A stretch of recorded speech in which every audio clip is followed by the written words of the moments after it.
Diet എടുത്തിട്ട് ഒരുപാട് അസുഖങ്ങൾ വരുന്ന ആളുകൾ നമുക്കിടയിലുണ്ട്. എന്തുകൊണ്ടാണ് ഇങ്ങനെ അസുഖങ്ങൾ വരുന്നത് നമ്മൾ നിർബന്ധമായിട്ട് ശ്രദ്ധിക്കേണ്ട ഒരു വിഷയമാണ്. അതല്ല എന്നുണ്ടെങ്കിൽ ശാരീരികമായിട്ടും മാനസികമായിട്ടൊക്കെ ഒരു ക്രോണിക് അസുഖങ്ങളൊക്കെ ഉണ്ടാക്കാൻ ഈ ഒരു ഡയറ്റ് തന്നെ നമുക്ക് മതിയാവും. അപ്പോൾ ചില ആളുകൾ എന്തെങ്കിലും കീറ്റോ ഡയറ്റ് ഒക്കെ എടുത്തിട്ടുണ്ട്, അതായത് കംപ്ലീറ്റ് കാർബോഹൈഡ്രേറ്റ് ഒരു നല്ലൊരു ട്രെയിനർ കീഴിലൊന്നുമല്ല, ഒരിക്കലും നല്ലൊരു പരിചയസമ്പന്നനായ ഒരു ഡോക്ടറെ കീഴിലൊന്നുമല്ല ഈ ഡയറ്റ് ഒന്നും എടുക്കുന്നുണ്ടെങ്കിൽ ചിലപ്പോൾ കിഡ്നി അടിച്ചു പോകാൻ, അല്ലെങ്കിൽ കിഡ്നി ഫംഗ്ഷനൊക്കെ നന്നായിട്ട് ഇല്ലാണ്ടായി പോകാൻ, അതുപോലെ യൂറിക് ആസിഡ് നന്നായിട്ട് കൂടാനും മറ്റു പല അസുഖങ്ങൾക്കും ഈ ഒരു ഡയറ്റ് പിന്നീട് കാരണമാകും. നമ്മൾ തടി കുറക്കുക എന്നുള്ള ഉദ്ദേശത്തിൽ നല്ലൊരു ഉദ്ദേശം തുടങ്ങിയായിരിക്കും, പക്ഷെ അത് എത്തിച്ചേരുക പലപ്പോഴും വലിയൊരു അസുഖത്തിലേക്കായിരിക്കും ഉണ്ടാവുക. അപ്പോൾ ഇങ്ങനെയുള്ള പല തെറ്റായ രീതിയിലുള്ള പല ശീലങ്ങൾ, അല്ലെങ്കിൽ തെറ്റായ രീതിയിലുള്ള പല ഡയറ്റുകൾ ഇന്ന് നമ്മുടെ മാർക്കറ്റുകളിൽ അല്ലെങ്കിൽ നമ്മുടെ ഒരു പൊതുസമൂഹത്തിൽ ഒരുപാട് അവൈലബിൾ ആണ്. അപ്പോൾ എന്തൊക്കെയാണ് ആ കാര്യങ്ങൾ, നമ്മൾ ഡയറ്റ് എടുക്കുമ്പോൾ എന്തൊക്കെ ശ്രദ്ധിക്കേണ്ടതുണ്ട്? ചില ആളുകൾ ഭക്ഷണം കഴിക്കുന്നതിൽ പല നിർദ്ദേശങ്ങൾ പറയാറുണ്ട്. അതേപോലെ തന്നെ ഫാസ്റ്റിംഗ് എടുക്കുന്ന വിഷയത്തിൽ ശ്രദ്ധിക്കാറുണ്ട്. അതേപോലെ വെള്ളം കുടിക്കുന്ന കാര്യങ്ങൾ. അപ്പോൾ എന്തൊക്കെയാണ് പൊതുവായിട്ട് നമ്മൾ ഡയറ്റ് എടുക്കുന്ന വിഷയത്തിൽ എന്തൊക്കെ കാര്യങ്ങൾ ശ്രദ്ധിക്കണം, എന്തൊക്കെ കൂട്ടണം, അല്ലെങ്കിൽ എന്തൊക്കെ കുറക്കണം, എന്തൊക്കെ ഒരു മെയിൻറ്റെയിൻ ചെയ്ത് പോകേണ്ടതുണ്ട് എന്നുള്ളത് നിർബന്ധമായിട്ട് നമ്മൾ അറിഞ്ഞിരിക്കേണ്ട കാര്യമാണ്. അതേപോലെ തന്നെയാണ് സപ്ലിമെൻറ്റുകൾ. ഇന്ന് ഒരുപാട് പ്രൊഡക്റ്റുകൾ നമ്മൾ മാർക്കറ്റിൽ അവൈലബിൾ ആണ്.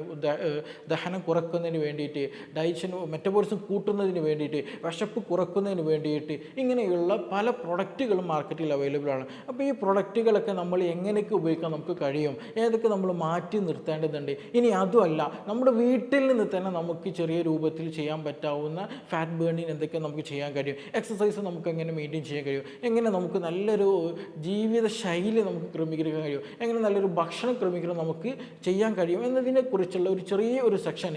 ഇത് നമ്മൾ ഡയറ്റ് എടുക്കുന്നവർ, നമ്മൾ പൊതുവായിട്ട് എല്ലാവരും ശ്രദ്ധിക്കേണ്ട വിഷയങ്ങളാണ് ഇന്ന് നമ്മളോട് ഡിസ്കസ് ചെയ്യാൻ പോകുന്നത്. എൻ്റെ പേര് doctor Siraji, lifestyle physician, Kalonji diet. അപ്പോൾ ഇന്ന് നമ്മൾ ഡിസ്കസ് ചെയ്യുന്നത് ഈ ഒരു വിഷയങ്ങളൊക്കെ തന്നെയാണ്. ഈ ഒരു അതിൽ പ്രധാനപ്പെട്ടൊരു മേഖലയാണ് ഈ പറഞ്ഞിട്ടുള്ള തെറ്റായ ചില ശീലങ്ങൾ. പബ്ലിക്കിൽ നിന്ന് നമുക്ക് എന്ത് ചെയ്യും, വാട്സപ്പിലൂടെ മറ്റു പല മേഖലകളിലൂടെ നമ്മളെ സുഹൃത്തുക്കളുടെ ഒക്കെ ആയിട്ട് ഇങ്ങനെയുള്ള പല മെസ്സേജുകൾ നമുക്ക് കിട്ടും. ഇങ്ങനെ ചെയ്താൽ മതി എന്നുള്ള ഒരു ചെറിയ നുറുങ്ങ് വിദ്യകളായിരിക്കും ഉണ്ടാവില്ല. പക്ഷേ ആ നുറുങ്ങ് വിദ്യകൾ ശരിയായ രീതിയിലല്ല ഉപയോഗിക്കുന്നത്, അല്ലെങ്കിൽ ശരിയായ ഒരു ട്രെയിനർ കീഴിലല്ല, ഒരു ഡോക്ടർ നിർദ്ദേശത്തിലല്ല ചെയ്യുന്നതെങ്കിൽ മിക്ക ആളുകൾക്കും അത് നെഗറ്റീവായിട്ട് എഫക്റ്റ് ഉണ്ടാകും. അതിൽ ഒന്നാണ് ഈ അമിതമായിട്ട് വ്യായാമം ചെയ്യുക എന്നുള്ളത്.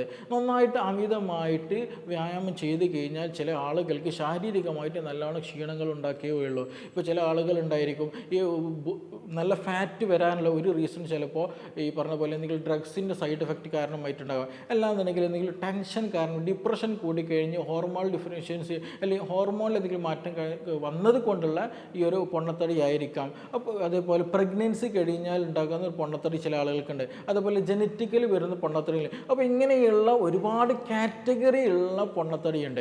അപ്പോൾ ഓരോ കാറ്റഗറിക്ക് അനുസരിച്ചിട്ടുള്ള ഓരോ ലൈഫ് സ്റ്റൈലിന് യോജിച്ച പരമായിട്ടുള്ള ഒരു എക്സസൈസ്, ഒരു വ്യായാമമാണ് നമ്മൾ എപ്പോഴും പ്രാക്ടീസ് ചെയ്യേണ്ടത്. അപ്പോൾ അതുകൊണ്ട് തന്നെ അമിതമായിട്ട് ചില ആളുകൾ പെട്ടെന്ന് ഫാറ്റ് ബേൺ ചെയ്യണം, അല്ലെങ്കിൽ പെട്ടെന്ന് എൻ്റെ തടി കുറയണം എന്നുള്ള നല്ലൊരു ഉദ്ദേശത്തിൽ തന്നെ അമിതമായിട്ട് വ്യായാമം ചെയ്ത് കഴിഞ്ഞിട്ടുണ്ടെങ്കിൽ ബോഡി നന്നായിട്ട് ക്ഷീണിക്കുകയുള്ളൂ. അതുപോലെ തന്നെ മസ്കുലർ ആക്ഷനൊക്കെ അത് ബാധിക്കും.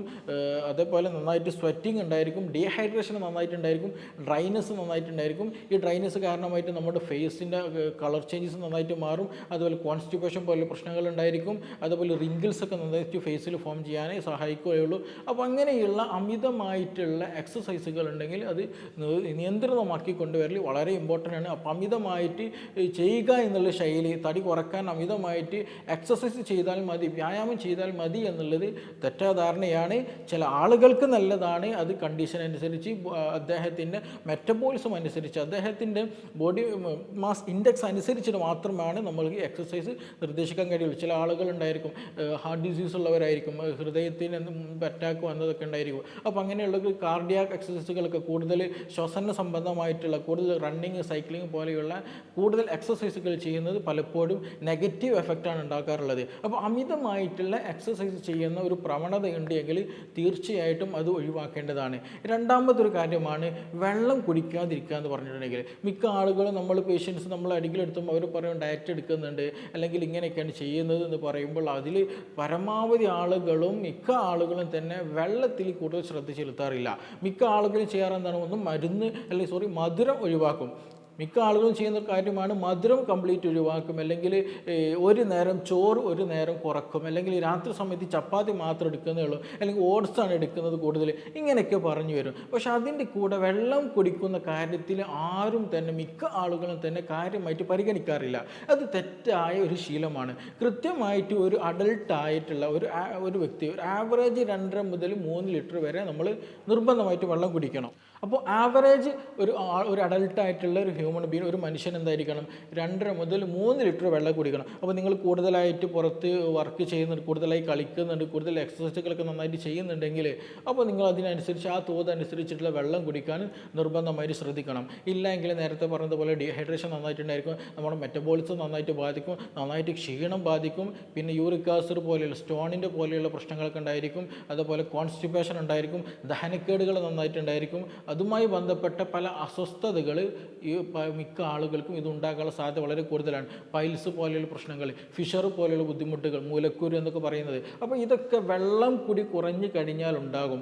അതേസമയം തന്നെ മിക്ക ആളുകൾ ഡയറ്റ് എടുക്കുന്ന സമയത്ത് എന്ത് ചെയ്യാറുണ്ട്, അമിതമായിട്ട് വെള്ളം കുടിക്കുകയും ചെയ്യും. അതും ഉണ്ടാകാൻ പാടില്ല, കൂടാനും പാടില്ല, കുറയാനും പാടില്ല. അപ്പോൾ മിതമായിട്ടുള്ള ഒരു ആവറേജ് വാട്ടർ ഇൻടേക്ക് എപ്പോഴും ഉണ്ട് എന്നുള്ളത് ഉറപ്പുവരുത്തണം. ഇനി നമ്മളിപ്പോൾ ഒരു 2.5 ലിറ്റർ അല്ലെങ്കിൽ 3 ലിറ്റർ നിങ്ങൾ വെള്ളം കുടിക്കണം എന്ന് പറയുമ്പോൾ തന്നെ ചില ആളുകൾ എന്ത് ചെയ്യും, അറ്റ് എ ടൈം ഒരു സമയം തന്നെ 1/2 ലിറ്റർ അല്ലെങ്കിൽ 1 ലിറ്റർ വെള്ളം അമിതമായിട്ട് കുടിക്കും. അങ്ങനെ ഒരു സമയം തന്നെ ഇപ്പോൾ രാവിലെ എഴുന്നേറ്റ് പാടെ തന്നെ ചില ആളുകൾ എന്ത് ചെയ്യാറുണ്ട്, 1 ലിറ്ററൊക്കെ വെള്ളം കുടിക്കും, അല്ലെങ്കിൽ 1/2 ലിറ്ററൊക്കെ വെള്ളം കുടിക്കും. അങ്ങനെ ആ ഒരു സമയം തന്നെ അമിതമായിട്ട് വെള്ളം കുടിച്ചു കഴിഞ്ഞാൽ അതും ക്ഷീണിക്കുകയുള്ളൂ. അതുകൊണ്ട് ശരീരത്തിന് കാര്യമായിട്ടുള്ള ഒരു മെച്ചം, അല്ലെങ്കിൽ ആ വെള്ളം കുടിക്കൊണ്ട് കാര്യമായിട്ടുള്ള ഗുണമൊന്നും ലഭിക്കാറില്ല. അപ്പോൾ നമ്മൾ കുടിക്കുന്ന വെള്ളം എപ്പോഴും ഇടവിട്ടിട്ട് ആവശ്യത്തിനനുസരിച്ചിട്ട് എന്തേ കുടിക്കാൻ ശ്രദ്ധിക്കുക. അമിതമായിട്ട് അറ്റ് എ ടൈം കുടിക്കുന്ന ശീലമുണ്ടെങ്കിൽ അത് ഒഴിവാക്കണം. മൂന്നാമതൊരു ശ്രദ്ധിക്കേണ്ട ഒരു കാര്യം എന്താണെന്ന് വെച്ചിട്ടുണ്ടെങ്കിൽ, ചില ആളുകൾ തടി കുറക്കണം എന്നുള്ള ഉദ്ദേശത്തിൽ പട്ടിണി കിടക്കാറുണ്ട്. ഭക്ഷണം ഒന്നും കഴിക്കാതെ പട്ടിണി കിടക്കുന്ന ശീലങ്ങളുണ്ട്. അത് നമ്മൾ നിർബന്ധമായിട്ട് മാറ്റേണ്ട ഒരു സംഗതിയാണ്. പട്ടിണി കിടക്കുക എന്നുള്ളത് നമുക്ക് വെയിറ്റ് കുറക്കാൻ പറ്റിയ നല്ലൊരു മാർഗ്ഗമല്ല. മിക്ക ആളുകൾക്കും വെയിറ്റൊക്കെ കുറയും, പക്ഷേ വെയിറ്റ് കുറയുന്നതിൻ്റെ കൂടെ തന്നെ ഡെഫിഷ്യൻസി സിംറ്റംസ് നന്നായിട്ടുണ്ടായിരിക്കും. ഇപ്പോൾ നമുക്കറിയാം, നമ്മുടെ ഭക്ഷണത്തിൽ നമുക്ക് ലഭിക്കുന്നത് കാർബോഹൈഡ്രേറ്റ് മാത്രമല്ല, വൈറ്റമിൻസ്, മിനറൽസ് പോലെയുള്ള ഒരുപാട് കണ്ടന്റുകൾ ലഭിക്കുന്നുണ്ട്, പ്രോട്ടീൻ ലഭിക്കുന്നുണ്ട്, ഫൈബർ ലഭിക്കുന്നുണ്ട്. ഇത് എല്ലാ സാധനങ്ങളും നമ്മുടെ ബോഡിക്ക് നോർമൽ ഹെൽത്തിന് വേണ്ടി സംഗതികളാണ്. അപ്പോൾ ഇതിൻ്റെയൊക്കെ അളവ് നമ്മൾ ഇൻടേക്ക് കുറഞ്ഞു കഴിഞ്ഞാൽ രക്തത്തിന് കുറവ് നന്നായിട്ട് മാറ്റം ഉണ്ടായിരിക്കും, വൈറ്റമിൻ സി നന്നായിട്ട് കുറയും, മുടികൊഴിച്ചിൽ നന്നായിട്ടുണ്ടായിരിക്കും, അതുപോലെ സിങ്കിൻ്റെ കുറവ് നന്നായിട്ടുണ്ടായിരിക്കും, സെലീനിയത്തിന് കുറവുണ്ടായിരിക്കും. അപ്പോൾ ഇതിൻ്റെയൊക്കെ കുറവ് കാരണമായിട്ട് മിക്ക ആളുകൾക്കും പല അസുഖങ്ങളും ഇന്നുള്ളത്, പ്രത്യേകിച്ച് മുടികൊഴിച്ചിലുള്ളത്, തൈറോയ്ഡ് പോലെയുള്ള പ്രശ്നങ്ങൾ ഉണ്ടാകുന്നത്, ഇങ്ങനെയുള്ള പല ഇഷ്യൂസ് ഉണ്ടാകാൻ ഒരു പ്രധാന കാരണം ഡെഫിഷ്യൻസി സിംറ്റമാണ്. നമുക്കറിയാം, രക്തക്കുറവ് സ്ത്രീകളിൽ കൂടുതൽ കണ്ടുവരുന്ന സംഗതിയാണ്. അപ്പോൾ അതിനൊരു കാരണം എന്താണ്, ഭക്ഷണത്തിൽ വേണ്ട വിധേനയുള്ള അയൺ ഇല്ല എന്നുള്ളതാണ് ഒരു കാരണം. അപ്പോൾ ഇങ്ങനെയുള്ള ഡെഫിഷ്യൻസി സിംറ്റംസ് ഉണ്ടാകാൻ നയിക്കുന്ന, അതിലേക്ക് നീക്കുന്ന ഒരു സംഗതിയാണ് ഇത് പട്ടിണി കിടക്കുക എന്നുള്ളത് പറഞ്ഞാൽ. അപ്പോൾ നമ്മൾ പട്ടിണി കിടന്നു കഴിഞ്ഞാൽ വെയിറ്റ് മാത്രമല്ല കുറയുന്നത്, അതിൻ്റെ കൂടെ ഒരുപാട് ഡിസീസുകൾ, ഒന്ന് മാത്രമല്ല ഒന്നിലധികം രോഗങ്ങൾ നമ്മൾ സ്വയം എന്ത് ചെയ്യാണ്, നമ്മളിലേക്ക് തന്നെ വിളിച്ചു വരുത്തുകയാണ്. അപ്പോൾ അമിതമായിട്ട് ഇങ്ങനെ പട്ടിണി കിടക്കുന്ന ശീലങ്ങൾ എന്നുണ്ടെങ്കിൽ അത് നിർബന്ധമായിട്ടും മാറ്റി വെക്കേണ്ട ഒരു സംഗതി തന്നെയാണ്. പിന്നെയാണ് മറ്റെന്തെങ്കിലും പ്രൊഡക്റ്റുകൾ ഉപയോഗിക്കുക, എന്തെങ്കിലും സപ്ലിമെൻറ്റുകൾ കാര്യങ്ങളൊക്കെ ചില ആളുകൾ ഉപയോഗിക്കും. ഈ ഒരു പ്രൊഡക്റ്റ് ഉപയോഗിച്ചാൽ തന്നെ കംപ്ലീറ്റ് നിങ്ങളുടെ അസുഖം മാറും എന്ന് പല ആളുകളും പറയാറുണ്ട്. ഇന്ന് മാർക്കറ്റിൽ നമുക്ക് പല പ്രൊഡക്റ്റുകൾ അവൈലബിൾ ആണ്. പക്ഷേ ഈ പ്രൊഡക്റ്റുകളൊക്കെ ഉപയോഗിക്കുമ്പോൾ എപ്പോഴും നമ്മൾ ഒരു ഹെൽത്ത് പ്രൊഫഷണലിൻ്റെ അണ്ടറിലായിട്ട് അവരുടെ നിർദ്ദേശം അനുസരിച്ചിട്ട്, ഇപ്പോൾ ഓരോ ആളുകൾക്കും ഒരു വീട്ടിൽ തന്നെ ഒരു 5 പേരുണ്ടെങ്കിൽ ഈ 5 ബോഡിയും ഡിഫറെൻറ്റ് നാച്ചുറാണ്. ചില ആളുകൾക്ക് ഷുഗർ നന്നായിട്ട് എടുക്കാം, ചില ആൾക്ക് നന്നായിട്ട് പ്രമേഹത്തിന് പ്രശ്നമുണ്ട്, മറ്റാൾക്ക് BP-യുടെ പ്രശ്നമുണ്ട്. അപ്പോൾ ഓരോ ബോഡിയും ഡിഫറെൻറ്റ് മെറ്റബോളിസത്തിലാണ് വർക്ക് ചെയ്യുന്നത്. അപ്പോൾ അതിനനുസൃതമായിട്ടുള്ള ഭക്ഷണം പോലെ തന്നെയാണ് അതിനനുസൃതമായിട്ടുള്ള സപ്ലിമെൻറ്റുകൾ മാത്രമേ നമുക്ക് അത്യാവശ്യമുണ്ടെങ്കിൽ എടുക്കാൻ പാടുള്ളൂ. അപ്പോൾ അങ്ങനെ എടുക്കണം എന്നുണ്ടെങ്കിൽ ഒരു ഡോക്ടറെ കീഴിൽ, അല്ലെങ്കിൽ നല്ല സ്പെഷ്യലിസ്റ്റ് ആയിട്ടുള്ള ഒരു ന്യൂട്രീഷൻ്റെ കീഴിലായിരിക്കണം നമ്മൾ എപ്പോഴും ഇത് എടുക്കാൻ ശ്രദ്ധിക്കേണ്ടത്. ഇല്ല എന്നുണ്ടെങ്കിൽ നമുക്ക് ഇൻറ്റേർണൽ ഓർഗൻസിൻ്റെ അതിൻ്റെ വർക്കിനെ നന്നായിട്ട് ബാധിക്കും, നമുക്ക് മറ്റു പല അസുഖങ്ങളും വരാൻ സാധ്യത ഉണ്ടാവുകയുള്ളൂ. അപ്പോൾ അങ്ങനെയുള്ള സപ്ലിമെൻറ്റുകളൊക്കെ സെലക്ട് ചെയ്യുമ്പോൾ, ചൂസ് ചെയ്യുമ്പോൾ നിർബന്ധമായിട്ട് ശ്രദ്ധിക്കണം. നമ്മുടെ കൂടെയുള്ള ആളുകൾ അല്ലെങ്കിൽ നമുക്ക് വിശ്വസ്തരായിട്ടുള്ള ആളുകൾക്ക് റെക്കമെൻഡ് ചെയ്യും. അപ്പോൾ അങ്ങനെ റെക്കമെൻഡ് ചെയ്യുമ്പോൾ അത് എത്രത്തോളം നമുക്ക് നമുക്ക് ഉപയോഗിക്കാൻ കഴിയും, അതുകൊണ്ട് എന്തെങ്കിലും ബുദ്ധിമുട്ടുണ്ടോ എന്നുള്ളതൊക്കെ അന്വേഷിച്ചിട്ട് മാത്രം അത് ഉപയോഗിക്കാൻ ശ്രദ്ധിക്കുക. ഇല്ല എന്നുണ്ടെങ്കിൽ മറ്റു പല അസുഖങ്ങൾ ഉണ്ടാക്കാനേ ഇത് സഹായകമാവുകയുള്ളൂ. അപ്പോൾ ഈ കാര്യങ്ങളൊക്കെ നിർബന്ധമായിട്ട് ശ്രദ്ധിക്കണം. ഇനി ഇതൊക്കെ ശ്രദ്ധിച്ച് നമ്മൾക്ക് ബോഡിക്ക് അത്യാവശ്യമായിട്ടുള്ള ഭക്ഷണം, വൈറ്റമിൻ, മിനറൽസും വെള്ളവും അത്യാവശ്യമാണ്. അത്യാവശ്യം വേണ്ട രീതിയിൽ വ്യായാമം കാര്യങ്ങളൊക്കെ ചെയ്യുന്നുണ്ട്. പക്ഷേ ഇത് മിക്ക ആളുകളും 1-2 ദിവസം ചെയ്തിട്ട് നിർത്തുന്നൊരു പ്രവണത മിക്കപ്പോഴും ഉണ്ടാകാറുണ്ട്. അതൊരിക്കലും പാടില്ല. നമുക്കൊരു ഗോൾ സെറ്റിംഗ് എപ്പോഴും ഉണ്ടായിരിക്കണം. എനിക്ക് ഒരു മാസത്തിൽ ഇത്ര വെയിറ്റ് കുറയണം എന്നുള്ള തീരുമാനിക്കുന്നുണ്ടെങ്കിൽ ആ ഒരു തീരുമാനം നമുക്ക് കൺഫേം ആയിട്ട് അതിന് വേണ്ടിയിട്ടുള്ള ഒരു ശീലം എന്ത് ചെയ്യണം, നമ്മളെപ്പോഴും കണ്ടിന്യൂ ആയിട്ട് ചെയ്യുക എന്നുള്ളത് വളരെ ഇമ്പോർട്ടൻ്റ് ആണ്. അങ്ങനെ കണ്ടിന്യൂ ആയിട്ട് ഒരു ശീലമാക്കി ഇങ്ങനെ നമ്മുടെ ജീവിതത്തിൽ ഇങ്ങനെ കൊണ്ടുപോവുകയാണെന്നുണ്ടെങ്കിൽ എന്ത് ചെയ്യും, ഇത് നല്ല രീതിയിൽ വെയിറ്റ് കുറയാൻ അങ്ങനെ പ്രോപ്പറായിട്ട് ചെയ്ത് കഴിഞ്ഞാൽ നല്ല രീതിയിൽ തന്നെ നമുക്ക് വെയിറ്റ് കുറക്കാൻ കഴിയും. ഇല്ല എന്നുണ്ടെങ്കിൽ അത് വെയിറ്റ് കൂടുക അല്ലെങ്കിൽ മറ്റ് അസുഖങ്ങളിലേക്ക് നീക്കുകയുള്ളൂ. അപ്പോൾ അങ്ങനെയുള്ള കാര്യങ്ങൾ നമ്മൾ നിർബന്ധമായിട്ട് എപ്പോഴും ഒരു ഡയറ്റ് എടുക്കുന്ന സമയത്ത് എന്ത് ചെയ്യണം, അത് കണ്ടിന്യൂ ആയിട്ട് എടുക്കുക എന്നുള്ളത് വളരെ വളരെ ഇമ്പോർട്ടൻ്റ് ആയ ഒരു കാര്യം കൂടിയാണ്. അതേപോലെ തന്നെയാണ് ഈ കാര്യങ്ങളൊക്കെ പറയുന്നതിൽ കൂടെ തന്നെ നമ്മൾ ശ്രദ്ധിക്കേണ്ടത്, നമുക്കിന്ന് നമ്മുടെ സുഹൃത്തുക്കൾ റെക്കമെൻഡ് ചെയ്യുന്നത് വാട്സപ്പിലൂടെയൊക്കെ നമുക്ക് മെസ്സേജായിട്ട് ലഭിക്കുന്ന ഒരുപാട് തടി കുറക്കുന്നതിന് വേണ്ടിയുള്ള ഒറ്റമൂലികളുണ്ട്, അല്ലെങ്കിൽ സപ്ലിമെൻറ്റുകളൊക്കെ ഉണ്ട്, അല്ലെങ്കിൽ വീട്ടിൽ നിന്ന് ഇങ്ങനെയൊക്കെ ചെയ്താൽ മതി എന്നുള്ള പല മെസ്സേജുകൾ നമുക്ക് ലഭിക്കും. ചിലതൊക്കെ നമുക്ക് നല്ല രീതിയിൽ ഹെൽപ്ഫുള്ളാണ്, ചിലതാണെങ്കിൽ നമുക്ക് മിഥ്യയായിട്ട് അല്ലെങ്കിൽ നമുക്കത് ഹാനികരമാക്കുന്ന സംഗതികളാണ്. അപ്പോൾ ഇതിന് ഏതൊക്കെ നമുക്ക് ചെയ്യാൻ പറ്റും എന്നുള്ളത് നമുക്ക് നിർബന്ധമായിട്ട് പരിശോധിക്കേണ്ടതുണ്ട്. അതിലൊന്നാണ് തേന്, അതായത് ചുടുവെള്ളത്തിൽ ചെറിയൊരു വാം വാട്ടറിൽ എന്ത് ചെയ്യുക, കുറച്ച് ചെറുനാരങ്ങ ഒരു ചെറുനാരങ്ങ നീര് കംപ്ലീറ്റ് തന്നെ ഉറ്റിച്ചിട്ട് കുറച്ച് എന്ത് ചെയ്യുക, നല്ലൊരു ചെറുതേൻ എന്ത് ചെയ്യണം മിക്സ് ചെയ്തിട്ട് അത് വെറും വയറ്റിൽ കുടിക്കുകയാണെന്നുണ്ടെങ്കിൽ തടി കുറയും എന്നുള്ളത്. ആക്ച്വലി ഇത് നല്ല രീതിയിൽ മിക്ക ആളുകളിലും റിസൾട്ട് കിട്ടുന്ന സംഗതിയാണ്. പക്ഷേ ഇത് 1 ദിവസം 2 ദിവസം ചെയ്തത് കൊണ്ട് ഒരിക്കലും തടി പെട്ടെന്ന് കുറയുകയില്ല എന്നുള്ളത് കൂടി നമ്മൾ നിർബന്ധമായിട്ടും ശ്രദ്ധിക്കേണ്ട ഒരു കാര്യമാണ്. ഇത് തുടർച്ചയായിട്ട് ഒരു 40 ദിവസം ഒരു 2 മാസത്തിനടുത്ത് കണ്ടിന്യൂ ആയിട്ട് നമ്മൾ ചെയ്യുകയാണ്. അതും ചെയ്യുമ്പോൾ നിർബന്ധമായിട്ട് ശ്രദ്ധിക്കുക, ഒരു ഹെൽത്ത് പ്രൊഫഷണലിൻ്റെ കീഴിൽ അവരുടെ റിക്വസ്റ്റ് അനുസരിച്ചിട്ട് അവരുടെ നിർദ്ദേശങ്ങൾ പരിഗണിച്ചുകൊണ്ട് മാത്രമേ ഇങ്ങനെയുള്ള സംഗതികൾ ചെയ്യാൻ പാടുള്ളൂ. അപ്പോൾ അങ്ങനെയുള്ള ചെയ്യുകയാണെന്നുണ്ടെങ്കിൽ, കണ്ടിന്യൂ ആയിട്ട് ചെയ്യുകയാണെന്നുണ്ടെങ്കിൽ അതിലുള്ള മാറ്റങ്ങൾ ഉണ്ടായിരിക്കും. ഇതുകൊണ്ടുള്ള ബെനിഫിറ്റ് എന്താ വെച്ചിട്ടുണ്ടെങ്കിൽ നമ്മുടെ മെറ്റബോളിസം നന്നായിട്ട് കൂട്ടുകയും അതുപോലെ അമിതമായിട്ടുള്ള വിശപ്പ് കുറയ്ക്കാനോ അതുപോലെ ഇൻസുലിൻ റെസിസ്റ്റൻസ് കുറയ്ക്കാനൊക്കെ ഇത് നന്നായിട്ട് ഹെൽപ്പ് ചെയ്യും. അപ്പോൾ ഇങ്ങനെയുള്ള സപ്ലിമെൻറ്റ് നമുക്ക് ഉപയോഗിക്കാം. അതേപോലെ നമ്മുടെ വീട്ടിലുണ്ടാകുന്ന ജീരകവെള്ളം വളരെ നല്ല ഹെൽപ്ഫുള്ളായിട്ടുള്ള മെഡിസിനാണ്. അതേപോലെ തന്നെയാണ് കുക്കുംബറിൻ്റെ നീര് കുടിക്കുന്നത് വളരെ നല്ലതാണ്. അതേപോലെ തന്നെ കുമ്പളങ്ങയുണ്ടല്ലോ, അതിൻ്റെ നീര് കുടിക്കുന്നത്, അതിൻ്റെ ജ്യൂസ് കുടിക്കുന്നതൊക്കെ വളരെ ഹെൽപ്ഫുൾ ആയിട്ടുള്ള കാര്യങ്ങളാണ്. അപ്പോൾ ഇതൊക്കെ നമ്മൾ വീട്ടിൽ നിന്ന് തന്നെ നമുക്ക് ചെയ്യാൻ കഴിയും. പക്ഷേ നമ്മൾ എപ്പോഴും ശ്രദ്ധിക്കുക, ഇങ്ങനെയുള്ള ചെറിയ ചെറിയ നുറുങ്ങ് വിദ്യകൾ നമ്മൾ ഉപയോഗിക്കുന്ന സമയത്ത് അത് അമിതമാക്കാനും പാടില്ല എന്നുള്ളത് വളരെ ഇമ്പോർട്ടൻ്റ് ആണ്. അത് അമിതമാക്കി കഴിഞ്ഞാലും പ്രശ്നങ്ങൾ ഉണ്ടായിരിക്കും. അപ്പോൾ ഒരു മിതത്വമായിട്ട് ഇത് തുടർച്ചയായിട്ട് കൊണ്ടുവരികയാണെന്നുണ്ടെങ്കിൽ മെല്ലെ മെല്ലെ പതിയെ നമ്മുടെ ശരീരത്തിൽ മാറ്റങ്ങൾ ഉണ്ടാകും എന്നുള്ളത് നമുക്ക് വിശ്വസിക്കാം. അപ്പോൾ അങ്ങനെയുള്ള കാര്യങ്ങൾ നമുക്ക് എന്ത് ചെയ്യാവുന്നതാണ്. നമുക്ക് ഒരുപാട് സപ്ലിമെൻറ്റുകൾ ഇന്ന് അവൈലബിൾ. അതിലാണ് ഒമേഗ 3 ഫാറ്റി ആസിഡ്. ഒമേഗ 3 നമുക്കറിയാം ഒരുപാട് പേര് എടുക്കുന്നുണ്ടായിരിക്കും. എന്തെങ്കിലും ഇൻഫ്ലമേഷൻ വരുന്ന സമയത്ത്, ബോഡി ഇമ്മ്യൂണിറ്റി കുറയുന്ന സമയത്തൊക്കെ മിക്ക ആളുകളും കണ്ടിന്യൂ ആയിട്ട് എടുക്കുന്ന ഒരു സംഗതികളായിരിക്കും ഈ ഒമേഗ 3 എന്നുള്ളത്. അപ്പോൾ ഈ ഒമേഗ 3 എന്ന് എടുക്കുന്നത് കൊണ്ട് നമുക്ക് ഒരുപാട് ഗുണങ്ങളുണ്ട്. അതിലൊരു ഗുണമാണ് നമുക്ക് മെറ്റബോളിസം കൂട്ടും എന്നുള്ളത്. അപ്പോൾ ഫാറ്റ് ഡെപ്പോസിറ്റ് ചെയ്യാനുള്ള ആ ഒരു പ്രവണത, അതിനുള്ള സാഹചര്യങ്ങൾ, അതിൽ ഫാറ്റ് കൂടുന്ന അവസ്ഥ നമുക്ക് കുറയ്ക്കാൻ ചെറിയ രൂപത്തിലൊക്കെ ഹെൽപ്പ് ചെയ്യുന്ന സംഗതിയാണ് ഈ ഒമേഗ 3 ഫാറ്റി ആസിഡ് എന്നുള്ളത്. അപ്പോൾ അത് ഒരു നിയന്ത്രിതമായിട്ടുള്ള അളവിൽ നമുക്ക് ദിവസം കണ്ടിന്യൂ ആയിട്ട് എടുക്കുകയാണെന്നുണ്ടെങ്കിൽ അത് നല്ല രീതിയിൽ നമുക്ക് നല്ല പോസിറ്റീവ് റിസൾട്ട് കിട്ടുന്ന ഒരു സംഗതിയാണ്. രണ്ടാമതൊരു സംഗതിയാണ് ഫൈബർ ഡയറ്റുകൾ നന്നായിട്ട് ഉൾപ്പെടുത്തുന്നത്. നമുക്ക് ഭക്ഷണത്തിൽ ഇപ്പോൾ ഡയറ്റൊക്കെ എടുക്കുന്ന സമയത്ത് കൂടുതൽ ഡോക്ടേഴ്സൊക്കെ അല്ലെങ്കിൽ ന്യൂട്രീഷ്യൻസൊക്കെ കൂടുതൽ പ്രൊമോട്ട് ചെയ്യുന്ന സംഗതിയാണ് ഫൈബർ ഡയറ്റ് എടുക്കുക. ഫൈബർ റിച്ച് ആയിട്ടുള്ള വെജിറ്റബിൾസും ഫ്രൂട്ട്സുകൾ പിന്നെ അതുപോലെ തന്നെ നട്ട്സുകളൊക്കെ നന്നായിട്ട് എടുക്കുക എന്നുള്ളത്. ഈ ഫൈബർ ഡയറ്റ് നമ്മൾ കൂടുതൽ എടുത്തു കഴിഞ്ഞിട്ടുണ്ടെങ്കിൽ വയറ് നന്നായിട്ട് പെട്ടെന്ന് ഫുള്ളാകും. അമിതമായിട്ടുള്ള വിശപ്പ് കുറയ്ക്കാനും അതേസമയം കൂടുതൽ കാർബോഹൈഡ്രേറ്റ് അതിൽ നിന്ന് ലഭിക്കില്ല എന്നുള്ളത് തന്നെയാണ് ഇതിൻ്റെ ഒരു മെച്ചം. അപ്പോൾ നമ്മുടെ ഭക്ഷണ ഭക്ഷണത്തിൽ ഫൈബറിന് വളരെ ഇമ്പോർട്ടൻ്റ് ഉണ്ട്. നമ്മുടെ ഭക്ഷണത്തിൽ എന്ത് ചെയ്യണം, ഒമേഗ 3 ഫാറ്റി ആസിഡ് ഹെൽപ്പ് ചെയ്യുന്ന അതേപോലെ തന്നെ ഫൈബർ ഇൻക്ലൂഡ് ചെയ്തിട്ടുണ്ടെങ്കിൽ നമ്മുടെ ദഹനത്തെ അത് കൂടുതൽ പ്രൊമോട്ട് ചെയ്യും. അമിതമായിട്ടുള്ള മെറ്റബോളിക് ഡിസീസിന് നമുക്ക് കുറക്കാൻ അത് ഹെൽപ്പ് ചെയ്യും.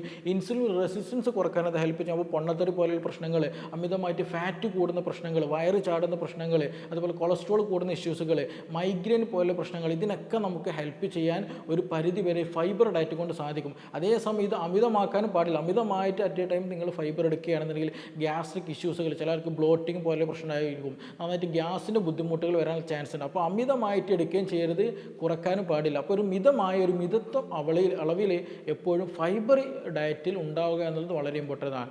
ഇനി മറ്റൊരു സപ്ലിമെൻ്റാണ് നമുക്ക് ഗ്രീൻ ടീയുടെ എക്സ്ട്രാക്റ്റുകൾ ഉപയോഗിക്കുക എന്നുള്ളത്. ഗ്രീൻ ടീ നമ്മൾ പല ആളുകളും ഡയറ്റ് എടുക്കുമ്പോൾ വെറും വയറ്റിലായിട്ടോ അല്ലെങ്കിൽ ചായക്ക് പകരമായിട്ടൊക്കെ ഉപയോഗിക്കാറുണ്ട്. ഗ്രീൻ ടീ കൊണ്ട് ഒരുപാട് ഗുണങ്ങളുണ്ട്, ഒരുപാട് ഹെൽത്തി ആയിട്ടുള്ള ബെനിഫിറ്റ് ഉണ്ട്. അതിൽ ഒന്നാണ് ഫാറ്റ് ബേണിങ് നന്നായിട്ട് കൂട്ടുന്നൊരു സംഗതിയാണ് ഗ്രീൻ ടീ എന്നുള്ളത്. അപ്പോൾ നമ്മുടെ ഭക്ഷണത്തിൽ വെറും വയറ്റിൽ ഒരു ഗ്രീൻ ടീ കുടിക്കുന്നത് നമുക്ക് നന്നായിട്ട് ഡൈജഷൻ പ്രോപ്പർ ആക്കാൻ, അല്ലെങ്കിൽ ഫാറ്റ് ബേണിങ് നന്നായിട്ട് കൂട്ടാനൊക്കെ ഹെൽപ്പ് ചെയ്യും. അപ്പോൾ അതെന്ത് ചെയ്യാം, നമ്മുടെ ഭക്ഷണത്തിലൊക്കെ ഉപയോഗപ്പെടുത്തുക. അതേപോലെ തന്നെ ഇഞ്ചി അല്ലെങ്കിൽ മസാല ടീ ഒക്കെ ഉപയോഗിക്കുന്നത്, മധുരമില്ലാതെ മസാല ചേർത്തിട്ടുള്ള ചായ കുടിക്കുന്നതൊക്കെ എന്ത് ചെയ്യും, ഫാറ്റ് ബേണിങ് നന്നായിട്ട് ഹെൽപ്പ് ചെയ്യും. അപ്പോൾ അതൊക്കെ നമുക്ക് നമ്മുടെ ഭക്ഷണത്തിൽ ഉൾപ്പെടുത്തുകയാണെന്നുണ്ടെങ്കിൽ, നമ്മുടെ ഒരു ജീവിതശൈലിയിൽ ഉൾപ്പെടുത്തുകയാണെങ്കിൽ, ഇത് എല്ലാം നമ്മൾ ശ്രദ്ധിക്കേണ്ടത് 1-2 ദിവസം ഉപയോഗിച്ചത് കൊണ്ട് വലിയ രീതിയിൽ തടി കുറയും എന്നല്ല. അതേസമയം തടി കുറക്കാൻ ആഗ്രഹിക്കുന്നവർക്ക് എന്ത് ചെയ്യാം, ഇതൊക്കെ ഒരു കാലം അല്ലെങ്കിൽ കണ്ടിന്യൂ ആയിട്ട് ഭക്ഷണത്തിൻ്റെ ഭാഗമായിട്ട് ഉപയോഗപ്പെടുത്തി കഴിഞ്ഞാൽ മെല്ലെ മെല്ലെ അതിലുള്ള മാറ്റങ്ങൾ നമുക്ക് നല്ല രീതിയിൽ കൊണ്ടുവരാൻ സാധിക്കുമെന്നുള്ളതാണ്. ഇനി അതേപോലെ തന്നെ ഒരുപാട് മറ്റു പല പ്രൊഡക്റ്റുകൾ മാർക്കറ്റിൽ അവൈലബിൾ. അതിലൊന്നാണ് ACV capsule, apple cider vinegar എന്ന് പറയുന്നത്. നമുക്കൊക്കെ അറിയാം, ഒരുപാട് ബ്രാൻഡുകൾ, ഒരുപാട് കാര്യങ്ങൾ നമുക്കിന്ന് മാർക്കറ്റിൽ അവൈലബിൾ ആണ്. അപ്പോൾ ഇത് ഉപയോഗിച്ച് കഴിഞ്ഞാൽ ഒരുപാട് ഗുണങ്ങളുണ്ട്. ചില ആളുകൾ വിശപ്പ് കുറയ്ക്കാനായിട്ട്, തടി കുറയ്ക്കാനായിട്ട് ഉപയോഗിക്കുന്നൊരു സംഗതിയാണ് ഈ ACV ക്യാപ്സുൾ എന്ന് പറഞ്ഞിട്ടുണ്ടെങ്കിൽ. അപ്പോൾ ഇത് ഉപയോഗിച്ച് കഴിഞ്ഞിട്ടുണ്ടെങ്കിൽ എന്താണെന്ന് വെച്ചിട്ടുണ്ടെങ്കിൽ, ഒന്ന് നമ്മുടെ ഫാറ്റ് ബേണിങ് നന്നായിട്ട് കൂട്ടും. നന്നായിട്ടുള്ള ഡെപ്പോസിറ്റ് ആയിട്ടുള്ള ഫാറ്റ് എന്ത് ചെയ്യും, നന്നായിട്ട് ഉപയോഗിച്ചിട്ട് അത് എന്ത് ചെയ്യും, ഫാറ്റ് കുറയ്ക്കാൻ അത് ഹെൽപ്പ് ചെയ്യും. അതേപോലെ തന്നെ ഷുഗറിൻ്റെ അളവ് ബ്ലഡിൽ കുറയ്ക്കാൻ അത് മറ്റൊരു രീതിയിൽ അത് സഹായിക്കുന്നുണ്ട്. അതേപോലെ തന്നെ വിശപ്പ് കുറയ്ക്കുകയും ചെയ്യും. അപ്പോൾ നമ്മളിതോടെ ശ്രദ്ധിക്കേണ്ടത്, ഇതിനെ കൊണ്ട് ഒരുപാട് ഗുണങ്ങളുണ്ട്. അപ്പോൾ അതുകൊണ്ട് തന്നെ അമിതമായിട്ട് ACV ക്യാപ്സുൾ, ആപ്പിൾ സിഡർ വിനെഗറൊക്കെ അമിതമായിട്ടുള്ള തോതിൽ എടുത്തു കഴിഞ്ഞിട്ടുണ്ടെങ്കിൽ എന്ത് ചെയ്യും, നന്നായിട്ട് ഫാറ്റ് കുറയുകയും ചെയ്യും. അതേപോലെ തന്നെ നല്ല രീതിയിൽ ഇൻഡൈജഷൻ ഉണ്ടാക്കാനുള്ള ഒരു സാഹചര്യം ഉണ്ടാക്കുകയും ചെയ്യും. അപ്പോൾ അമിതമായിട്ട് നിങ്ങൾ ഫാറ്റൊക്കെ ഈ ACV ക്യാപ്സുൾ എടുത്ത് കഴിഞ്ഞിട്ടുണ്ടെങ്കിൽ ഇൻഡൈജഷൻ നന്നായിട്ട് ായിരിക്കും, വിശപ്പ് തീരെ ഉണ്ടാകാത്ത കണ്ടീഷൻ മറ്റു പല അസുഖങ്ങൾ ഉണ്ടാക്കാനുള്ളത് കാരണമാവുകയും ചെയ്യും. അപ്പോൾ അതുകൊണ്ട് തന്നെ ഇങ്ങനെയുള്ള പ്രൊഡക്റ്റുകൾ തുടക്കത്തിൽ പറഞ്ഞതുപോലെ എപ്പോഴും സ്വീകരിക്കേണ്ടത് ഒരു ഹെൽത്ത് പ്രൊഫഷണലിൻ്റെ അണ്ടറിലായിരിക്കണം, അല്ലെങ്കിൽ ഒരു ന്യൂട്രീഷൻസിൻ്റെ ഒരു ഡയറ്റീഷ്യൻ്റെ അണ്ടറിലായിരിക്കണം എപ്പോഴും ഇങ്ങനെയുള്ള കാര്യങ്ങളൊക്കെ ചെയ്യേണ്ടത്. അതേപോലെ തന്നെ വെറും വയറ്റിൽ ലെമൺ ജ്യൂസ് കുടിച്ച് കഴിഞ്ഞിട്ടുണ്ടെങ്കിൽ ഇതേപോലെ തന്നെ നമ്മൾ ഫാറ്റ് ബേണിങ് നന്നായിട്ട് ഹെൽപ്പ് ചെയ്യും. അതേപോലെ അതിൽ വൈറ്റമിൻസ് നന്നായിട്ടുള്ളതാണ്, വൈറ്റമിൻ C കൂടുതലായിട്ടുള്ളത്. അപ്പോൾ ഇതൊക്കെ നമ്മുടെ ഒരു നോർമൽ മെറ്റബോളിസം നന്നായിട്ട് ഹെൽപ്പ് ചെയ്യും. അതേപോലെ ഒരു ബോഡിക്ക് ഒരു ഡീടോക്സിഫിക്കേഷൻ എഫക്റ്റ് ഉണ്ടാക്കാൻ ഈ പറഞ്ഞിട്ടുള്ള ഈ ഒരു ലെമൺ വാട്ടറിന് കൊണ്ട് നമുക്ക് ഹെൽപ്പ് ചെയ്യുന്നതാണ്. അപ്പോൾ അതൊക്കെ നമ്മുടെ ഡയറ്റിൽ ഉൾപ്പെടുത്തി കഴിഞ്ഞാൽ, ഒരു കണ്ടിന്യൂ ആയിട്ട് ഒരു ശീലമാക്കി കഴിഞ്ഞാൽ എന്ത് ചെയ്യുക, നല്ല രീതിയിലുള്ള ഒരു എനർജി ആയിട്ട് നല്ല രീതിയിൽ നമുക്ക് ഫീൽ ചെയ്യുകയും ചെയ്യും. അതേസമയം ഇങ്ങനെയുള്ള അസുഖങ്ങളിൽ നിന്നൊക്കെ നമുക്ക് മുക്തി ലഭിക്കുകയും ചെയ്യും. അതേപോലെ തന്നെയാണ് ഇനി മറ്റൊരു സംഗതി, നമ്മുടെ അടുക്കളയിൽ നിന്നൊക്കെ കിട്ടുന്ന ജിഞ്ചർ ടീ, ഇഞ്ചി ചേർത്തുള്ള ചായ കുടിക്കുക എന്നുള്ളത്. അപ്പോൾ ചായ ഉണ്ടാക്കുന്ന സമയത്ത് നമ്മൾ എന്ത് ചെയ്യണം, കൂടുതലായിട്ടുള്ള പഞ്ചസാര ഒന്നും ചേർക്കാൻ നിൽക്കരുത്. കാരണം പഞ്ചസാരയിൽ കൂടുതലായിട്ട് കലോറി ഉള്ളതാണ്. അപ്പോൾ ജിഞ്ചർ ടീ ഉപയോഗിക്കുക. അതേപോലെ തന്നെ സിന്നമൺ തേനും കൂടെ ചേർത്തിട്ട് എന്ത് ചെയ്യുക, അത് കഴിക്കുക. അതേപോലെ തന്നെ ഇങ്ങനെയുള്ള എരിവ് കൂടിയില്ല നമ്മൾ മസാലകൾ ഉപയോഗിക്കുക, സിന്നമൺ ചേർക്കുക എന്നതുപോലെ തന്നെയാണ് കോറിയാണ്ടർ ചേർക്കുക, ജീരകം, ഇങ്ങനെയുള്ള ഇതിനൊക്കെ ഒരു തെർമോജനിക് പ്രോപ്പർട്ടി ഉണ്ട്. ഇത് നമ്മൾ കഴിച്ച് കഴിഞ്ഞാൽ ഫാറ്റ് ബേണിങ് നന്നായിട്ടുണ്ടായിരിക്കും. ഈ തെർമോജനിക് പ്രോപ്പർട്ടി, അതൊരു ഹീറ്റ് നാച്ചർ ബോഡിക്ക് കിട്ടിക്കഴിഞ്ഞാൽ എന്ത് ചെയ്യും, നമ്മുടെ ഫാറ്റ് ബേണിങ് നന്നായിട്ട് നടക്കും. അപ്പോൾ അങ്ങനെ ഒരു ഫാറ്റ് ബേണിങ്ങിനുള്ള നമ്മൾ നന്നായിട്ട് ഹെൽപ്പ് ചെയ്യുന്ന സംഗതിയാണ് ജിഞ്ചർ ടീ, അല്ലെങ്കിൽ മസാല ടീ ഒക്കെ എന്നുള്ളത്. അപ്പോൾ ഇങ്ങനെയുള്ള സംഗതികളൊക്കെ എന്ത് ചെയ്യുക, നമുക്ക് നമ്മുടെ വീട്ടിൽ നിന്ന് തന്നെ ചെയ്യുകയാണെന്നുണ്ടെങ്കിൽ അതൊരു ശീലമാക്കി. ഇപ്പോൾ നിങ്ങൾക്ക് തടി കുറക്കണമെന്ന് ആഗ്രഹിക്കുന്നുള്ളവരൊക്കെ ആണെന്നുണ്ടെങ്കിൽ നിർബന്ധമായിട്ട് എന്ത് ചെയ്യുക, ഇങ്ങനെയുള്ള സംവിധാനങ്ങളൊക്കെ ഒരു മിതമായിട്ട് എന്ത് ചെയ്യുക, കൂടുന്നത് ശ്രദ്ധിക്കണം. ഇതൊക്കെ നല്ലതാണല്ലോ, എനിക്ക് കുറേ തടിയുണ്ട്, നല്ല തടിയുണ്ട്, അതുകൊണ്ട് കുറേ ജിഞ്ചർ ടീ കുടിക്കുക അല്ലെങ്കിൽ കുറേ ACV ക്യാപ്സുൾ ഉപയോഗിക്കുക, അങ്ങനെ ഒരിക്കലും ചെയ്യരുത്. അത് നല്ല രീതിയിൽ സൈഡ് എഫക്റ്റ് ഉണ്ടാക്കുകയുള്ളൂ. അപ്പോൾ ഇത് മിതമായ തെറ്റായ രീതിയിൽ തുടർച്ചയായിട്ട് നിങ്ങൾ കൊണ്ടുപോവുകയാണെങ്കിൽ ഗ്രാജ്വലി നിങ്ങളെ നന്നായിട്ട് അത് വെയിറ്റ് കുറക്കാൻ ഹെൽപ്പ് ചെയ്യുന്നൊരു സംഗതിയാണ്. ഇനി ഇതൊക്കെ നമുക്ക് വീട്ടിന് ചുറ്റുപാട്ട് അല്ലെങ്കിൽ നമുക്ക് നമ്മുടെ ഒരു ചുറ്റുഭാഗത്തു നിന്ന് തന്നെ ചെയ്യാൻ പറ്റാവുന്ന കാര്യങ്ങളാണ് ഈ പറഞ്ഞ കാര്യങ്ങളെല്ലാം. ഇനി എങ്ങനെ നമുക്ക് നമ്മുടെ വീട്ടിൽ നിന്നുള്ള ഭക്ഷണം കഴിച്ചിട്ട് ഒരു നല്ല വെയിറ്റ് കുറക്കാൻ കഴിയും എന്നുള്ളതാണ്. അതിനെന്തൊക്കെ നമ്മൾ കഴിക്കണം എന്ന് പല ആളുകൾ കൺഫ്യൂഷനുള്ള ഒരു സംഗതിയാണ്. രാവിലെ എന്ത് കഴിക്കണം, ഉച്ചയ്ക്ക് എന്ത് കഴിക്കണം, രാത്രി എന്ത് കഴിക്കണം എന്നുള്ളതൊക്കെ നമ്മളെപ്പോഴും ശ്രദ്ധിക്കേണ്ടത് അമിതമായിട്ടുള്ള കാർബോഹൈഡ്രേറ്റുകൾ കഴിക്കുന്നുണ്ടെങ്കിൽ അത് ഒഴിവാക്കുക എന്നുള്ളതാണ്. ഇപ്പോൾ ചില ആളുകൾക്ക് ഷുഗർ നന്നായിട്ടുണ്ടായിരിക്കും, ചില ആളുകൾ ഷുഗർ, പ്രഷർ, കൊളസ്ട്രോൾ എന്നുണ്ട്, പക്ഷേ നല്ല പൊണ്ണത്തടി കൂടുതലായിരിക്കും, അങ്ങനെയുള്ള അസുഖങ്ങളായിട്ടൊന്നും ഉണ്ടായിരിക്കില്ല. ഇനി മറ്റു ചിലരാകട്ടെ പൊണ്ണത്തടിയൊന്നുമില്ല പക്ഷേ അസുഖങ്ങൾ കൂടുതലായിരിക്കും. അപ്പോൾ ഇതൊക്കെ ഡിഫറെൻ്റ് ആയിട്ടുള്ള ആളുകളാകുമ്പോൾ ഡിഫറെൻ്റ് ആയിട്ടുള്ള ഒരു ഡയറ്റ് നമ്മളെപ്പോഴും എന്ത് ചെയ്യണം, ഫോളോ ചെയ്യണം. ഇല്ല എന്നുണ്ടെങ്കിൽ ഞാൻ തുടക്കത്തിൽ പറഞ്ഞതുപോലെ മറ്റു പല അസുഖങ്ങളിലേക്കാണ് അത് നമ്മൾ നീക്കുക എന്നുള്ളത് നമ്മൾ ആദ്യം തന്നെ മനസ്സിലാക്കണം. അപ്പോൾ പൊതുവായിട്ട് മറ്റ് അസുഖങ്ങൾ, കാര്യമായിട്ടുള്ള അസുഖങ്ങളൊന്നുമില്ല, ചെറിയ രൂപത്തിൽ ഷുഗറും നല്ല വണ്ണം കാര്യങ്ങളൊക്കെ ഉള്ളവരാണെന്നുണ്ടെങ്കിൽ ഈ പറയുന്ന രീതിയിലൊക്കെ നിങ്ങൾ ചെയ്യുകയാണെന്നുണ്ടെങ്കിൽ നമുക്ക് നല്ല രീതിയിൽ എന്ത് ചെയ്യുക, വെയിറ്റ് കുറക്കാൻ പറ്റുമോ. രാവിലെ എണീക്കുന്ന സമയത്തും എന്ത് ചെയ്യുക, ബ്രേക്ക്ഫാസ്റ്റിൻ്റെ സമയത്ത് ഒരു 3 മുട്ട അല്ലെങ്കിൽ 4 മുട്ട ചേർത്തിട്ട് നല്ലൊരു ഓംലേറ്റ് ഉണ്ടാക്കി കഴിക്കുക. ആ ഓംലേറ്റിലേക്ക് നമുക്ക് വീട്ടിൽ നിന്ന് അവൈലബിൾ ആയിട്ടുള്ള പച്ചക്കറികളൊക്കെ ആഡ് ചെയ്യുക. അതേപോലെ തന്നെ രാവിലെ സമയത്ത് ഗ്ലൈസിമിക് ഇൻഡെക്സ് കുറഞ്ഞ അല്ലെങ്കിൽ ആപ്പിള് പോലെ, പേരക്ക പോലെയുള്ള എന്ത് ചെയ്യുക, ഫ്രൂട്ട്സുകളൊക്കെ ഉപയോഗിക്കുകയാണെന്നുണ്ടെങ്കിൽ എന്ത് ചെയ്യും, നമ്മളെ വിശപ്പ് മാറുകയും ചെയ്യും, ബോഡിക്ക് വേണ്ടിയുള്ള വൈറ്റമിൻസ്, മിനറൽസ്, അതേപോലെ തന്നെയുള്ള സംഗതികൾ, ഫൈബേഴ്സുകളൊക്കെ നമുക്ക് ഭക്ഷണത്തിൽ ലഭിക്കുകയും ചെയ്യും. അതേപോലെ രാവിലെ എഴുന്നേൽക്കുമ്പോൾ നേരത്തെ നമ്മൾ സൂചിപ്പിച്ച പോലെ ഗ്രീൻ ടീ ആയിട്ടോ അല്ലെങ്കിൽ ഒരു ഗ്ലാസ് പാല് കുടിക്കുക അല്ലെങ്കിൽ ഒരു ഗ്ലാസ് എന്തെങ്കിലും ജ്യൂസുകൾ കുടിക്കുന്നതൊക്കെ നമുക്ക് എന്ത് ചെയ്യും, ഇത് വിശപ്പ് കുറയാനും അതേസമയം തന്നെ ബോഡിക്ക് ആവശ്യമുള്ള സംഗതികൾ ലഭിക്കാനും അത് സഹായകമാകും. അതേസമയം തന്നെ ഉച്ചയുടെ സമയത്തൊക്കെ ആണെന്നുണ്ടെങ്കിൽ നമുക്ക് എന്ത് ചെയ്യാം, ഭക്ഷണത്തിൽ ഒരു 200-250 ഗ്രാം വേവിച്ച ചിക്കൻ അല്ലെങ്കിൽ മത്സ്യം, മീൻ കഴിക്കുന്നത് വളരെ നല്ലതാണ്. കാരണം നല്ല പ്രോട്ടീനും നല്ല വൈറ്റമിൻസ് ഒക്കെ ഉള്ളതാണ് മീനും ഇറച്ചിയും എന്നുള്ളതൊക്കെ. മിക്ക ആളുകളും ഇറച്ചിയും മീനും കഴിച്ചിട്ടാണ് തടി വെക്കണേ എന്നുള്ളൊരു തെറ്റായ വലിയൊരു മിസ്റ്റേക്ക് പലരും ധാരണ തന്നെ വെച്ച് പുലർത്താറുണ്ട്. പക്ഷെ അതൊരു തെറ്റായ ധാരണ തന്നെയാണ്. നമ്മളെന്ത് ചെയ്യുക, ഉച്ചയുടെ സമയത്ത് ഒരു 200 ഗ്രാം ഈ വേവിച്ച ചിക്കൻ എന്ന് പറയുമ്പോൾ അത് കരിച്ചത് പൊരിച്ചതൊന്നും ആകരുത്, നമ്മൾ കറി വെച്ചതോ അല്ലെങ്കിൽ പുഴുങ്ങിയതോ. ഇപ്പോൾ മന്തിയിലുള്ള പുഴുങ്ങിയ ചിക്കൻ ഉണ്ടല്ലോ, അതൊക്കെ നല്ല ഹെൽത്തി ആയിട്ടുള്ള ചിക്കനാണ്. അപ്പോൾ അതൊക്കെ നമുക്കൊന്ന് 200 ഗ്രാം എടുക്കുക.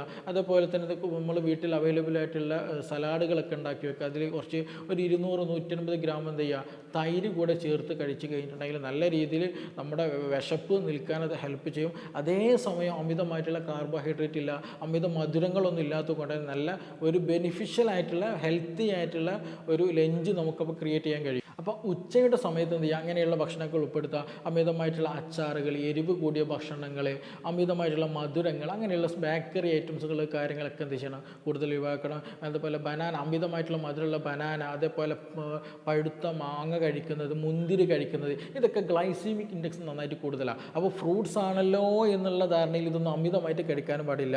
ഇത് കഴിക്കാതിരിക്കുന്നതാണ് ഉചിതം. ഫ്രൂട്ട്സിൽ ഗ്ലൈസീമിക് ഇൻഡെക്സ് കുറഞ്ഞതുകൊണ്ട് കൂടിയതുണ്ട്. ഇപ്പോൾ പഴം കഴിക്കുകയാണെങ്കിൽ തന്നെ പഴുപ്പ് കൂടിയതാണെങ്കിൽ ഗ്ലൈസമിക് ഇൻഡെക്സിൽ നല്ല മാറ്റം ഉണ്ടായിരിക്കും, പഴുപ്പ് കുറഞ്ഞതാണെങ്കിൽ അത് കുറഞ്ഞ ലെവലേ ഉണ്ടായിരിക്കുള്ളൂ. അപ്പോൾ അതൊക്കെ നോക്കിയിട്ട് വേണം നമ്മൾ ഉപയോഗിക്കുക എന്നുള്ളത്. പിന്നെ അതുപോലെ വൈകുന്നേരമെങ്കിലും നമുക്ക് ചായക്ക് മധുരമില്ലാത്ത ചായ കുടിക്കുക, ഗ്രീൻ ടീ കുടിക്കുക, അതല്ലെങ്കിൽ ഒരു ഗ്ലാസ് പാല് കുടിക്കുക. അതിന് കൂടെ തന്നെ എന്ത് ചെയ്യുക, ഒരു ചെറിയ ഒരു 5-10 അളവിൽ ചെറിയ നട്ട്സുകൾ കഴിക്കുന്നത് നല്ലതാണ്. ആൽമണ്ട് പോലെയുള്ള ബദാം, പിസ്ത, അക്രൂട്ട് പോലെയുള്ള നട്ട്സുകൾ കഴിക്കുന്നത് വളരെ നല്ലതാണ്. അതിലൊരുപാട് നല്ല കൊഴുപ്പുകളുള്ള ഭക്ഷണങ്ങളാണ് അതെല്ലാം. നമ്മുടെ HDL കൊളസ്ട്രോൾ, നമ്മളെപ്പോഴും പറയാറുണ്ട് ചീത്ത കൊളസ്ട്രോൾ, നല്ല കൊളസ്ട്രോൾ എന്നാണ്. അപ്പോൾ ഈ ഒരു പറഞ്ഞിട്ടുള്ള നട്ട്സുകളിലൊക്കെ നല്ല കൊളസ്ട്രോളിൻ്റെ അളവ് വളരെ കൂടുതലാണ്. അപ്പോൾ അതൊക്കെ എന്ത് ചെയ്യുക, നമ്മുടെ ഭക്ഷണത്തിൽ ഒരു നേരം ഉൾപ്പെടുത്തുക എന്നുള്ളതാണ്. അതേപോലെ തന്നെ വൈകുന്നേരം നേരത്തെ പറയുന്നത് പോലെ എന്തെങ്കിലും എന്ത് ചെയ്യുക, ഒരു നേരം വേണമെന്നുണ്ടെങ്കിൽ ചെറിയ രൂപത്തിൽ തവിടുള്ള അരി ഉപയോഗിക്കണമെങ്കിൽ കുഴപ്പമില്ല. അമിതമായിട്ട് വൈറ്റ് റൈസ് ഉണ്ടെങ്കിൽ ഒഴിവാക്കണം. അമിതമായിട്ടുള്ള എന്തെങ്കിലും ഈ പറഞ്ഞ പോലെ പലഹാരങ്ങളൊക്കെ ഉപയോഗിക്കുന്നത് അതൊക്കെ ഒഴിവാക്കണം. അതേസമയം കുറഞ്ഞ അളവിൽ എന്ത് ചെയ്യാം, തവിടുള്ള അരി ഉപയോഗിക്കാം. അതേപോലെ തന്നെ കൂടുതലായിട്ട് ഫൈബർ അടങ്ങിയിട്ടുള്ള അല്ലെങ്കിൽ ഇലക്കറികളൊക്കെ എന്ത് ചെയ്യുക, നന്നായിട്ട് ഉൾപ്പെടുത്താൻ ശ്രദ്ധിക്കുക. അപ്പോൾ ഇതൊക്കെ കഴിക്കുന്ന സമയത്ത് നമ്മുടെ വിശപ്പ് കുറയുകയും ചെയ്യും. അമിതമായിട്ടുള്ള വണ്ണം കൂട്ടുന്നതിന് കാരണമായിട്ടുള്ള ഷുഗറിൻ്റെ അളവ് നല്ല കുറവായിരിക്കും ഈ ഭക്ഷണത്തിലൊക്കെ. അപ്പോൾ ഇതൊക്കെ എന്ത് ചെയ്യുക, തുടർച്ചയായിട്ട് ശീലമാക്കി കൊണ്ടുപോയി കഴിയുകയാണെങ്കിൽ നല്ല രീതിയിൽ നമുക്ക് നല്ല രീതിയിൽ തന്നെ എന്ത് ചെയ്യുക, ഒരു മാസത്തിനുള്ളിൽ തന്നെ വെയിറ്റ് കുറക്കാൻ കഴിയും. പിന്നെ ഇത് എടുക്കുമ്പോഴും കഴിക്കുമ്പോഴും ശ്രദ്ധിക്കേണ്ട ഒരു കാര്യം, ഇത് എത്ര തോതിൽ എടുക്കണം, എത്ര കാലം എടുക്കണം, എത്ര തവണ എടുക്കണം എന്നുള്ളതൊക്കെ നമ്മൾ നോക്കണം. അതേപോലെ തന്നെ ഡയറ്റ് എടുക്കുന്ന സമയത്ത് ഇൻ്റർമീഡിയറ്റ് ഫാസ്റ്റിംഗ് വളരെ ഇമ്പോർട്ടൻ്റാണ്. അതായത് രാത്രിയിലെ ഭക്ഷണം നേരത്തെ ആയിട്ട് ഒരു 7 മണിയുടെ സമയത്തോ അല്ലെങ്കിൽ 8 മണി ഉള്ളിലായിട്ട് കഴിക്കുകയും അതേസമയം രാവിലത്തെ പ്രഭാത ഭക്ഷണം എപ്പോഴും എന്ത് ചെയ്യണം, ബ്രേക്ക്ഫാസ്റ്റ് എന്ത് ചെയ്യുക, ഒരു 8 മണി സമയത്തും കഴിക്കുക. അപ്പോൾ ഏകദേശം ഒരു 12 മണിക്കൂർ നമ്മൾ എന്ത് ചെയ്യണം, ഒരു ഡ്രൈ ഫാസ്റ്റിങ്ങിനെ വേണം. അതായത് വെള്ളം പോലും കുടിക്കാതെ ഫാസ്റ്റിംഗ് നടത്തുകയാണെന്നുണ്ടെങ്കിൽ എന്ത് ചെയ്യും, നല്ല രീതിയിൽ ഒരു മാസം കൊണ്ട് നമുക്ക് ഡയറ്റിലൂടെ നല്ലൊരു രീതിയിൽ തന്നെ വെയിറ്റ് കുറയ്ക്കാൻ സഹായിക്കും. അപ്പോൾ ഇത് എപ്പോഴും ഞാൻ മുമ്പത്തെ പറഞ്ഞതുപോലെ എപ്പോഴും എടുക്കേണ്ടത് ഒരു പ്രൊഫഷണൽ ആയിട്ടുള്ള അല്ലെങ്കിൽ ഡയറ്റീഷ്യൻ്റെ കീഴിലുള്ള ഒരു ഡോക്ടർ അണ്ടറിൽ മാത്രമേ എടുക്കാൻ ശ്രദ്ധിക്കുക. ഇല്ല എന്നുണ്ടെങ്കിൽ തുടക്കത്തിൽ പറഞ്ഞതുപോലെ മറ്റു പല അസുഖങ്ങളിലേക്ക് നയിക്കാൻ ചാൻസ് ഉണ്ട്. അപ്പോൾ നിങ്ങളുടെ ബോഡി എങ്ങനെയാണ്, നിങ്ങളുടെ ബോഡിയിലേക്ക് എന്തൊക്കെ ആവശ്യമുണ്ട്, നിങ്ങളുടെ ബോഡിയിൽ എന്തൊക്കെ കാർബോഹൈഡ്രേറ്റ് മാത്രമാണ്, അല്ലെങ്കിൽ മറ്റു പല ഇഷ്യൂസ് എന്തെങ്കിലും ക്രിയേറ്റിൻ കൂടി പ്രശ്നമുണ്ട്, യൂറിക് ആസിഡിൻ്റെ പ്രശ്നമുണ്ട്, അല്ലെങ്കിൽ മറ്റെന്തെങ്കിലും ഡെഫിഷ്യൻസി സിംറ്റമുണ്ടോ, അല്ലെങ്കിൽ എന്തെങ്കിലും അമിതമായിട്ടുള്ള ഹൈപ്പർ പ്രസൻസിൻ്റെ കാരണമായിട്ടുള്ള എന്തെങ്കിലും കൂടിയത് കാരണമായിട്ട് പൊട്ടാസ്യം കൂടുതലാണോ, സോഡിയം കൂടുതലാണോ, ഇനി അത് കുറവാണോ, ഇതൊക്കെ നോക്കിയിട്ട് അതിന് അനുസൃതമായിട്ടുള്ള വെജിറ്റബിൾസുകളും ഫ്രൂട്ട്സുകളും അതുപോലെ ഡയറ്റുകളാണ് നമ്മൾ ഫോളോ ചെയ്യേണ്ടത്. എങ്കിൽ മാത്രമാണ് നല്ലൊരു ഹെൽത്തി ലൈഫ് സ്റ്റൈൽ നമുക്ക് കൊണ്ടുപോകാൻ കഴിയുള്ളൂ. അപ്പോൾ ഇത് കാര്യങ്ങളൊക്കെ എന്ത് ചെയ്യുക, ഒരു ഡയറ്റ് എടുക്കുന്ന ആളുകൾ, തടി കുറക്കാൻ ആഗ്രഹിക്കുന്ന ആളുകൾ ശ്രദ്ധിക്കുകയാണെന്നുണ്ടെങ്കിൽ നല്ല രീതിയിൽ വെയിറ്റ് കുറക്കാൻ സഹായിക്കും. അപ്പോൾ ഇനി ഇതിൽ എന്തെങ്കിലും സംശയങ്ങളുണ്ട്, നിങ്ങൾ ഡയറ്റ് എങ്ങനെ എടുക്കണം, എത്ര സമയം എടുക്കണം, എത്ര കാലം എടുക്കണം, ഇതിലെന്തെങ്കിലും കുറയ്ക്കണോ കൂട്ടണം, ഇതിലൊക്കെ എന്തെങ്കിലും സംശയങ്ങളുണ്ടാവും ചില ആളുകൾക്ക്. അതേപോലെ നിങ്ങൾ മെഡിസിൻ എടുക്കുന്ന ആളുകളുണ്ടായിരിക്കും. അപ്പോൾ മെഡിസിൻ്റെ കാര്യത്തിൽ എന്ത് ചെയ്യണം എന്നൊക്കെ അറിയണമെന്നുണ്ടായിരിക്കും. അപ്പോൾ നിങ്ങൾക്ക് അങ്ങനെ കുറച്ച് എന്തെങ്കിലും സംശയങ്ങൾ കാര്യങ്ങൾ അറിയുന്നുണ്ടെങ്കിൽ നിങ്ങൾക്ക് തീർച്ചയായിട്ടും താഴെ തന്നിട്ടുള്ള നമ്പറിൽ കോൺടാക്റ്റ് ചെയ്യാവുന്നതാണ്. നമുക്കിനി മറ്റൊരു വിഷയമായിട്ട് വീണ്ടും കാണാവുന്നതാണ്. താങ്ക്സ്.